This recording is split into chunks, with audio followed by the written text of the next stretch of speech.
ये आकाशवाणी है।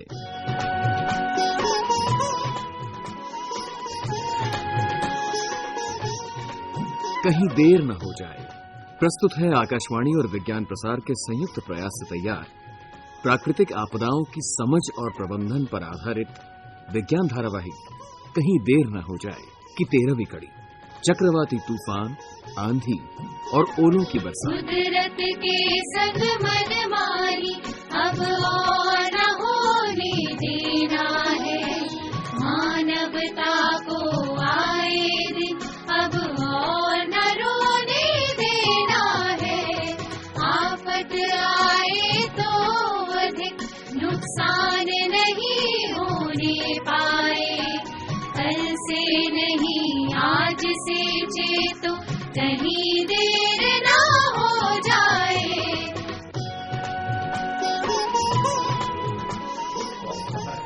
अरे मम्मी मेरे जूते कहाँ हैं? बेटा तुम लोग चीजें जगह पे नहीं रखते। हमेशा मम्मी नहीं मिल पा रही। अरे दीदी जरा रेडियो चलाना। ओहो हरीश, एक तो मेरे जूते नहीं मिल रहे और ऊपर से तू। अच्छा चलाती हूँ। ये आकाशवाणी है। अब आप सुनिए समाचार। मौसम विभाग से प्राप्त सूचना के अनुसार हुदहुद चक्रवात पूर्वी तटीय क्षेत्रों को छूते हुए विशाखापट्टनम और उड़ीसा के गोपालपुर के मध्य से होते हुए आगे बढ़ेगा। इन क्षेत्रीय चक्रवाती हवाओं की गति 130 से 140 किलोमीटर प्रति घंटा रहने का अनुमान है। प्रशासन ने अपने स्तर पर सभी तैयारियां कर ली हैं और लोगों को सुरक्षित स्थानों पर जाने की सलाह दी गई है।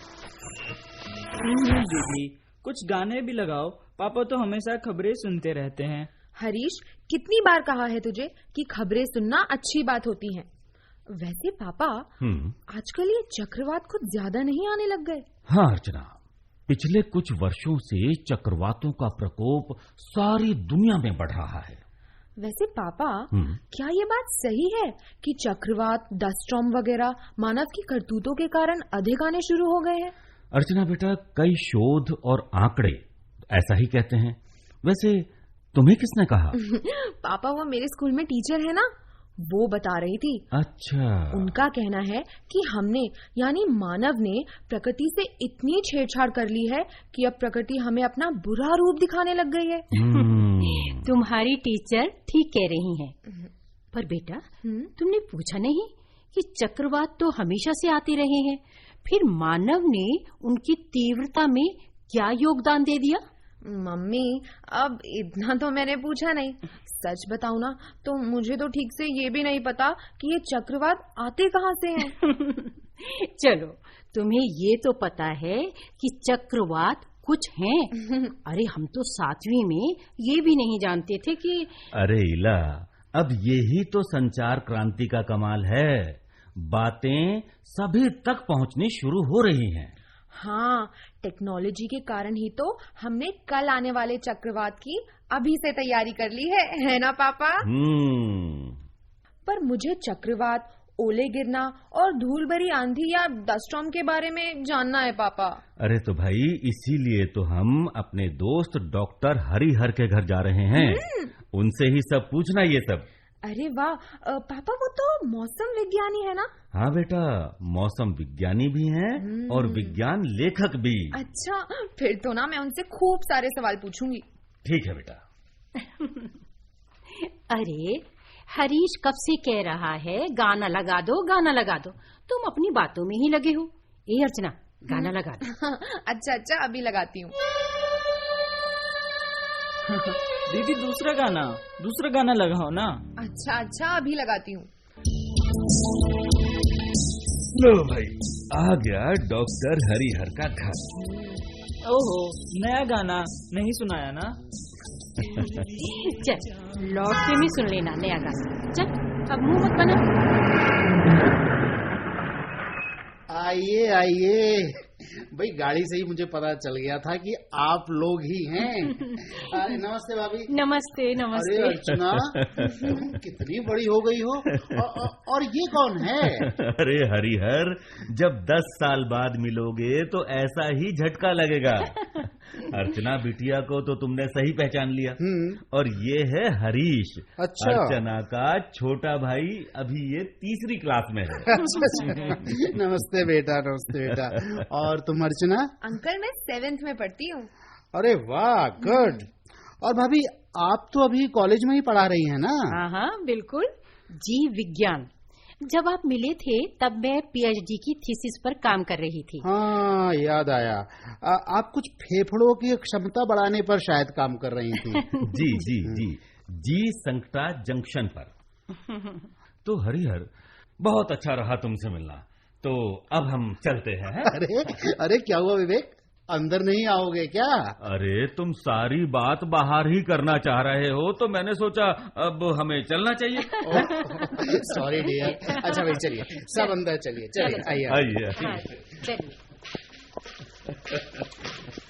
तो हरिहर, तुमने शादी तो की नहीं, अब करने का इरादा है कि नहीं? भाई मेरा इरादा तो पूरा है, बस किसी लड़की का इरादा नहीं है। अब देखते हैं मुझ जैसे 40 साल के आदमी से कौन शादी को तैयार होता है। अरे हरिया। हाँ बाबूजी।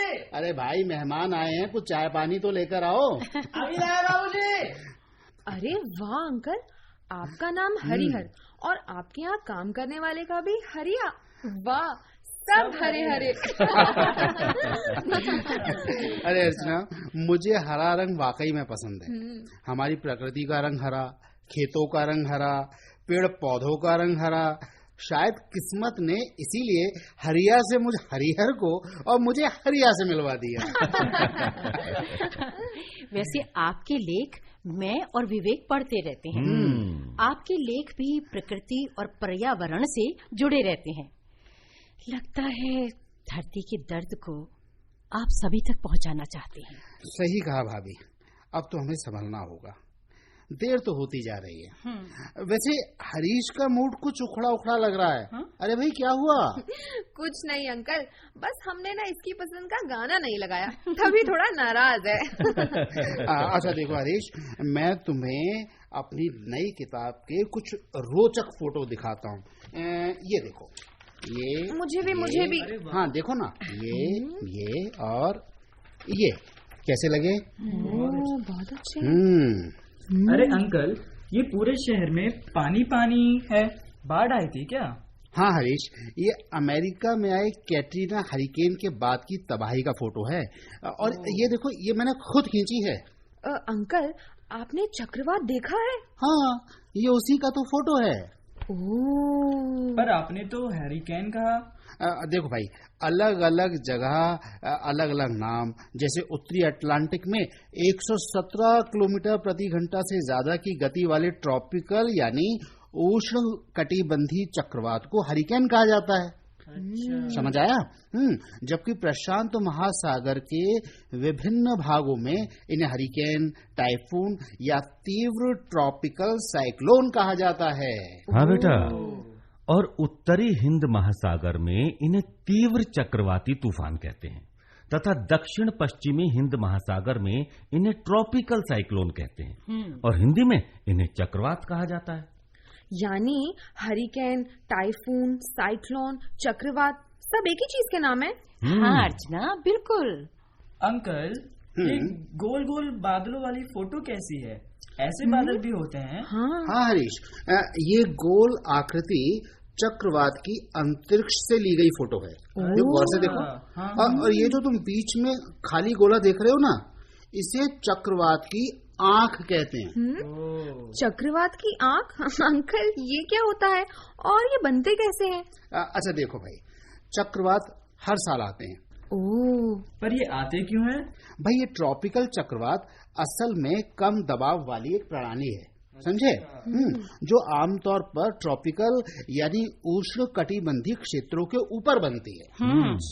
ये वायुमंडलीय संचरण प्रणाली का एक महत्वपूर्ण हिस्सा है जो भूमध्य रेखा वाले क्षेत्रों से ऊष्मा को ऊंचे अक्षांश वाले क्षेत्रों में पहुंचाता है। ओह, यानी भूमध्य रेखा से गर्मी को ठंडे देशों तक पहुंचाने का प्रकृति का तरीका है ये चक्रवात। और दीदी, आप भी समझने लगी। अरे मैं तो हूँ ही समझदार। हाँ, अब अगर इन चक्रवातों की बनावट के आधार पर देखें तो हरिकेन या कोई भी अन्य उष्ण कटिबंधीय चक्रवात एक बहुत बड़ी बादलों, हवा और गर्जना वाले तूफान की, समझ लीजिए, गतिविधियां घूमने वाली एक प्रणाली होती है जो ऐसे गोले गोले घूमते रहती हैं। हाँ हरीश बेटे, बिल्कुल ऐसे गोल गोल घूमती रहती हैं, जैसे मैं तुम्हारे लिए ये दूध गोल गोल घुमा कर लाया हूँ। नमस्ते जी। नमस्ते। नमस्ते नमस्ते। अरे वाह हरिया, तुम भी काफी कुछ जान गए हो। जी साहब, हर रोज कोई न कोई इन्हीं विषयों पर चर्चा के लिए आता ही रहता है। और आजकल तो वो क्या कहते हैं, हाँ, ओडिशा में आने वाले चक्रवात के कारण पत्रकार भी आते हैं। हाँ, तो जो हमारे बाबूजी उन्हें समझाते हैं वो मैं भी समझ लेता हूँ। अरे वाह। थैंक यू हरी। हरी नहीं, हरिया हरिया। अच्छा अंकल, ये चक्रवात बनते कैसे हैं? भाई देखो, असल में जितनी भी भाप या कहें जलवाष्प बनती है उसका ऊंचाई पर जाकर कंडेंसेशन यानी घनीकरण होता है। अच्छा। जिससे ऊष्मा बाहर निकलती है और यही ऊष्मा इन चक्रवातों को शुरुआती ऊर्जा भी देती है। हाँ बेटा, घनीकरण द्वारा प्राप्त ऊर्जा के कारण ही उष्णकटिबंधीय चक्रवात अन्य समान चक्रवातों से अलग होते हैं। समझ में आई? जैसे मध्य अक्षांशों वाले चक्रवात अपनी ऊर्जा वातावरण में पहले से मौजूद तापमान से ग्रहण करते हैं। तो गर्मी और गर्म पानी से निकली भाप ही इन चक्रवातों को बनाने में मदद करते हैं, है ना? हाँ बेटी, पहले से जारी मौसमी गड़बड़ी, गर्म उष्ण कटिबंधीय सागर, नमी तथा अपेक्षाकृत हल्की हवाएं उष्ण कटिबंधीय चक्रवात के बनने का मुख्य कारण है। हाँ, अगर चक्रवातों के लिए अनुकूल परिस्थितियां लंबे समय तक रहती हैं, तो ये सब मिलकर तूफान से जुड़ी तेज हवाएं, ऊंची लहरें, वेगवान वर्षा और बाढ़ पैदा करते हैं। मम्मी, जो मुझे समझ आया ना वो ये है कि चक्रवात को बने रहने के लिए गर्म पानी की आवश्यकता होती है। बिल्कुल ठीक। जो उसे नमी उपलब्ध कराता है। तूफान में मौजूद तेज हवाएं और कम दबाव भी वाष्पीकरण करते हैं, जो चक्रवात को ऊर्जा प्रदान करता है। बिल्कुल सही अर्चना। महासागर में मौजूद नमी, जल वाष्प इन चक्रवातों की ताकत है और इस कारण जब चक्रवात भूमि पर पहुंचते हैं तो उसकी गति में तेजी से कमी आ जाती है। बता सकती हो क्यों?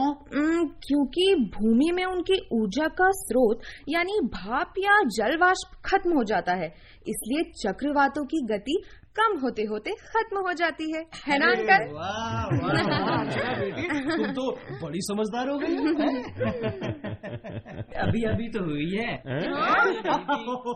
अच्छा, अभी बताऊं तुझे? अरे लड़ो मत। हाँ? वैसे हरिहर, ये अमेरिका में आने वाले चक्रवातों के नाम कैटरीना, आयरीन, डेनिस आदि क्यों होते हैं? जैसे किसी लड़की का नाम हो। लड़की का नाम? भाई विवेक, बड़ा मजेदार सवाल है। असल में इन चक्रवातों को मानवीय नाम देने की परंपरा दूसरे विश्व युद्ध के दौरान पड़ी। अच्छा। जब अमेरिका की वायुसेना और नौसेना के मौसम वैज्ञानिकों ने अपनी पत्नियों और प्रेमिकाओं के नाम पर चक्रवातों का नामकरण किया। अरे फिर 1950 में अमेरिका के मौसम ब्यूरो ने औपचारिक रूप से अक्षरों के अनुसार नाम देना शुरू कर दिया और 1953 में महिलाओं के नाम से चक्रवातों का नामकरण किया गया और फिर 1979 से पुरुषों के नाम को अपनाया गया। वैसे हरिहरन, इन मानवीय नाम को रखने से चक्रवातों की पहचान तो आसान हुई, परंतु उनके अमानवीय प्रहारों को रोक पाना अभी भी असंभव है। सही कहा विवेक। अंकल, फिर ये बाकी के नाम कैसे पड़े? देखो अर्चना, अब WMO यानी विश्व मौसम विज्ञान संगठन के क्षेत्रीय विशिष्ट केंद्र ने हिंद महासागर से उठने वाले चक्रवातों के नाम देने का निर्णय 2003 में इस्लामाबाद में हुई क्षेत्रीय बैठक में तय किया था। वैसे हरिहर, ये WMO का एक केंद्र दिल्ली में भी है ना? हाँ भाभी, नई दिल्ली में WMO के क्षेत्रीय विशिष्ट केंद्र के सदस्य देशों जैसे भारत, पाकिस्तान, बांग्लादेश, श्रीलंका, ओमान, थाईलैंड, मालदीव और म्यांमार ने मिलकर चक्रवातों के लगभग 40 नाम सुझाए थे। इतने सारे नाम? और ये 40 नाम WMO ने मान लिए। कौन कौन से नाम अंकल? हाँ बेटा, ये हैं हिंद महासागर में उठे चक्रवात प्यार का नाम म्यांमार का दिया हुआ है। प्यार का मतलब तो समझते हो ना? भारतीय तट से टकराए ओनिल चक्रवात ये बांग्लादेशी नाम है और फानूस नाम पाकिस्तान का दिया हुआ नामकरण है। अरे फानूस तो शमा की हवा से हिफाजत करने के लिए होता है और इस फानूस ने तो हमारी हवा ही खराब कर दी। आप तो कमाल करते हैं। अब ये चक्रवात को थोड़े ना पता है कि उसका नाम क्या है। वो तो अपनी गति में सब समेटता ही जाएगा। बिल्कुल ठीक कह रही हैं भाभी जी। ऐसे ही माला श्रीलंका का दिया हुआ नाम है और उसके बाद मुकदा नाम थाईलैंड ने दिया। अंकल, इस सूची में भारतीय नाम नहीं है क्या? हाँ है ना अर्चना। आकाश, बिजली, जल, लहर और मेघ ये सब भारतीय नाम है। और सैकड़ों वर्षों से कैरिबियाई क्षेत्र में आने वाले चक्रवातों को संतों का नाम दिया गया। अच्छा अंकल, ये यहाँ पे कैटेगरी 3 में क्या लिखा हुआ है? देखो ना। हाँ दिखाओ। ये अर्चना, अब देखो, जैसा कि मैंने बताया कि उष्णकटिबंधीय चक्रवात का वर्गीकरण 3 मुख्य समूहों में किया गया है। देखिए यहाँ पर। हाँ। ट्रॉपिकल डिप्रेशन यानी उष्णकटिबंधीय दबाव, ट्रॉपिकल स्टॉर्म्स यानी उष्णकटिबंधीय तूफान और तीसरे समूह का नाम उसके पैदा होने वाले क्षेत्र पर निर्भर करता है। अच्छा। और कैटेगरी? हमारे बेटे को ये चर्चा रोचक लग रही है। भाई ये समझाने वाले पर ज्यादा निर्भर करता है। हरीश, हाँ? देखो बेटा, चक्रवातों को श्रेणीबद्ध करने के लिए साफिर सिम्पसन हरिकेन स्केल का उपयोग किया जाता है। साफिर सिम्पसन हरिकेन स्केल? हाँ, और ये स्केल पवन वेग पर आधारित है। ये 5 अंकों की निर्धारण प्रणाली है जिसका उपयोग चक्रवात के भूमि से टकराने पर होने वाले नुकसान और बाढ़ आने की आशंका के मद्देनजर किया जाता है। जैसे अगर पवन वेग मान लिया जाए 119 से 153 किलोमीटर प्रति घंटा है, तो तूफानी लहरें सामान्य से 4 से 5 फुट ऊंची होती हैं। तो ये कहलाएगी कैटेगरी 1। और इससे कौन कौन से खतरे हो सकते हैं बाबूजी? बताइए ना, कौन कौन से खतरे हो सकते हैं? हरिया, तुम्हें तो मैं बाद में समझा ही दूंगा। अरे भाई, कुछ चाय नाश्ता तो लेकर आओ।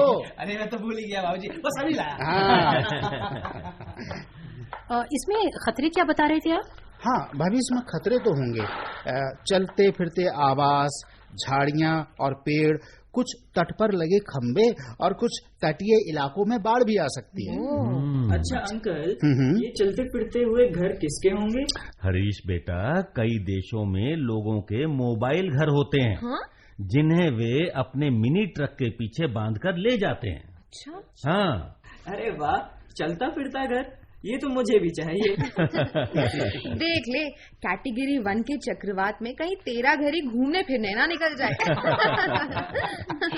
हाँ, और फिर हवा का वेग 154 से 177 किलोमीटर प्रति घंटा होता है और तूफानी लहरें सामान्य से 6 से 8 फुट तक ऊंची होती हैं। तो वो हुआ कैटेगरी 2 का चक्रवात। हाँ बच्चों, इसके खतरे में होती हैं कच्ची छतें, पेड़, कई चलते फिरते आवास, खंबे, छोटी नौकाएं और तूफान के केंद्र में पहुंचने से 2 से 4 घंटे पहले ही तटीय सड़कों और निचले इलाकों में बाढ़ आ जाती है। Oh my God, that means the category 2 hurricane is quite dangerous. हाँ भाभी, कैटेगरी 3 में पवन वेग 179 से 209 किलोमीटर प्रति घंटा होता है और तूफानी लहरें सामान्य से 9 से 12 फुट तक ऊंची होती हैं। इतनी ऊंची? हाँ, और कैटेगरी 4 में पवन वेग 210 से 280 किलोमीटर प्रति घंटे की तूफानी रफ्तार में आता है। और जो लहरें हैं वो सामान्य से 13 से 18 फुट तक ऊंची होती हैं। 18? बाप रे बाप। और अंकल 5वीं कैटेगरी में क्या होता है? भाई देखो, कैटेगरी 5 में लगभग 250 किलोमीटर प्रति घंटा से ज्यादा का पवन वेग होता है। तूफानी लहरें सामान्य से 18 फुट से भी ज्यादा ऊंची होती हैं। सोचिए कितनी ऊंचाई होती होगी। और सभी आकार प्रकार के घर और भवन, जिसमें छतें, खिड़कियां और दरवाजे सब तबाह हो जाते हैं। हरिहर, मैंने पढ़ा था कि हरिकेन कैटरीना में पवन वेग कुछ समय के लिए 300 किलोमीटर प्रति घंटा से भी ज्यादा था। हाँ बिल्कुल विवेक। अंकल, इतना खतरनाक चक्रवात, क्या इन सब के लिए हम इंसान जिम्मेदार हैं? हाँ, सच कहूँ तो चक्रवातों की बढ़ती घटनाओं के लिए शायद हम ही जिम्मेदार हैं। पर अंकल, वो कैसे? देखो बेटा, आज वैज्ञानिक भी जानते हैं कि चक्रवातों की ऊर्जा का स्रोत गर्म पानी ही होता है। अब जैसे जैसे समुद्र के पानी का तापमान बढ़ेगा, वैसे ही अधिक चक्रवातों का जन्म होगा। और आज मानव की करतूतों से धरती का तापमान बढ़ रहा है। प्रकृति ने अपने तरीके से पर्यावरण को नष्ट करने पर तुले मानव के सामने अपनी बात रखी है। और मुझे नहीं लगता कि इसे समझने के लिए हमें एक और विध्वंसकारी चक्रवात की जरूरत है। Oh no, please. देखो जी, चक्रवात की तो पता नहीं, पर हाँ, पकोड़ों और चाय की जरूरत जरूर है। लीजिए, ये गर्मा गर्म पकोड़े और ये हलवा, और ये रही साथ में चाय। वाह रिया, तुम तो बहुत कुछ बना लाए। हाँ, बिल्कुल बिल्कुल। देखिए मेम साहब, एक तो मेरा फर्ज है। हाँ, खाकर जरूर बताइए कि कैसे लगे पकोड़े और कैसी लगी चाय। अरे वाह रिया, पकोड़े बहुत स्वादिष्ट हैं। बहुत अच्छे बने वाकई। पर हरिहर, हम अपनी चर्चा को जारी रखते हैं। अच्छा हरिहर अंकल, ये डस्ट स्टॉर्म क्या होते हैं? भाई चाय पी लूं पहले। देखो बेटा, डस्ट स्टॉर्म यानी धूल भरी आंधी, अंधड़ या धूल भरा तूफान। अब जैसा नाम से ही पता चल रहा है, इसमें तेज हवाओं के साथ बहुत बड़ी मात्रा में धूल और रेत के कण होते हैं। तो इनसे कुछ खास नुकसान तो नहीं होता होगा ना? पर अंकल पहले ना मुझे बताइए कि ये आते कहाँ से है? नहीं अंकल, पहले मेरा। नहीं अंकल, मत लड़ो भाई। बताता हूँ। देखो बेटा, ये जब मिट्टी में नमी की कमी हो जाए, जैसे लंबे समय से चले आ रहे सूखे के कारण या रेगिस्तानी इलाकों से उठने वाली हवाओं के कारण, ये डस्ट स्टॉर्म आते हैं। और अंकल, इसका कारण भी क्या मानव ही है? हाँ, प्राकृतिक तौर पर रेगिस्तान बनते रहते हैं, जैसे कि आप जानती हैं। ये ऐसे क्षेत्र होते हैं जहां नमी बेहद कम होती है। अब मानवीय क्रियाओं के कारण, जैसे कि हम सब जानते ही हैं कि धरती के तापमान में दिनों दिन इजाफा हो रहा है। और उस वजह से रेगिस्तानीकरण भी हो रहा है। असल में ग्लोबल वार्मिंग के कारण जलवायु परिवर्तन हो रहा है और इसके कई दुष्प्रभाव भी हमारे सामने आ रहे हैं। अंकल, डस्ट स्टॉर्म से नुकसान? हाँ हरीश, काफी नुकसान है। जैसे फेफड़ों में अधिक धूल जाने से ऑक्सीजन लेने की हमारी क्षमता घट जाती है। सांस लेने में अड़चना दिक्कतें होने लगती हैं और कई बार तो मौत भी हो जाती है।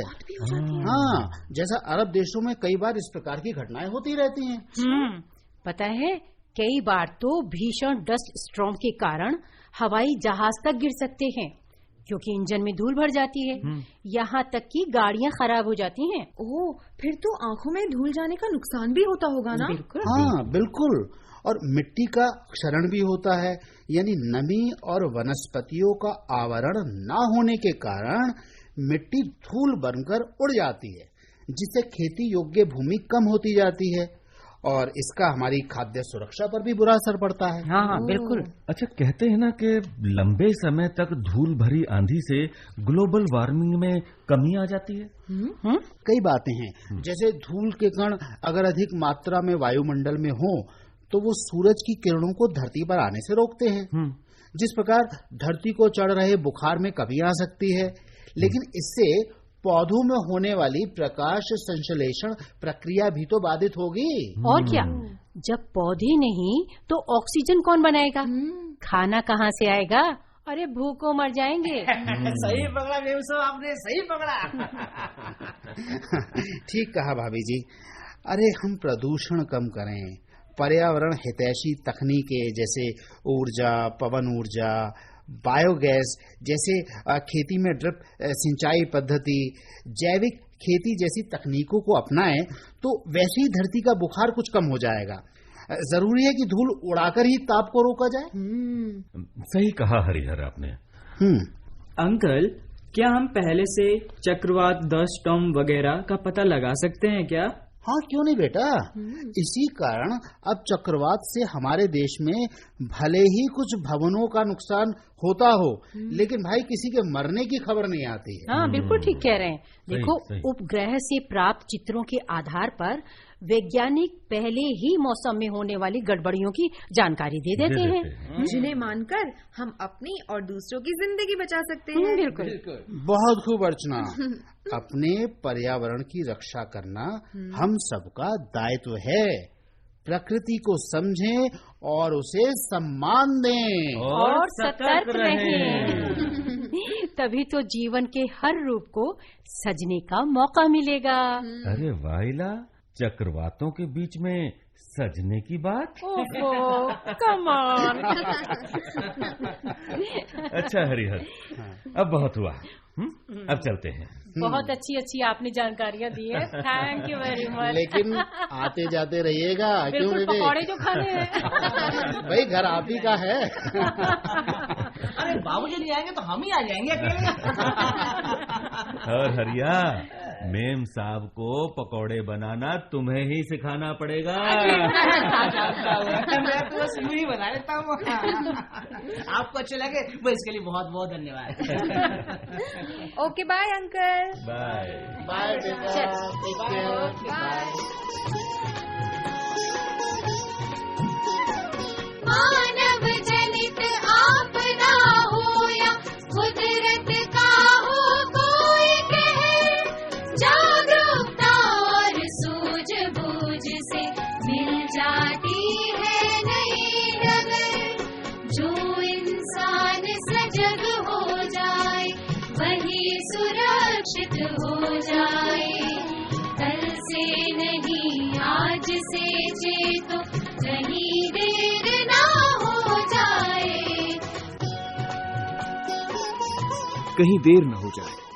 अभी आप आकाशवाणी और विज्ञान प्रसार के संयुक्त प्रयास से तैयार प्राकृतिक आपदाओं की समझ और प्रबंधन पर आधारित विज्ञान धारावाहिक कहीं देर न हो जाए की 13वीं कड़ी चक्रवाती तूफान, आंधी और ओलों की बरसात सुन रहे थे।